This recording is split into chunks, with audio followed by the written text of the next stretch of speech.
Kia ora 2023 Enviro School leaders. My name is Ethan and I was an Enviro School leader over the past few years. I'm just hopping on to give you guys some quick advice for the year ahead, and it's just two quick pieces of advice. Firstly, it's really important that you keep all of your students engaged as possible.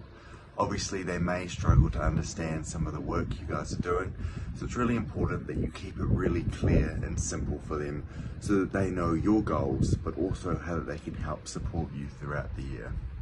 And secondly, always offer an incentive.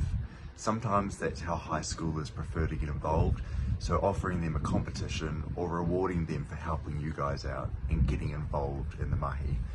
That way you're going to have really clear goals, but also having many students hopping on board and giving you guys a help to share the workload. But apart from that, I'm really looking forward to see what you guys get up to, and I wish you all the very best of luck. Kia ora.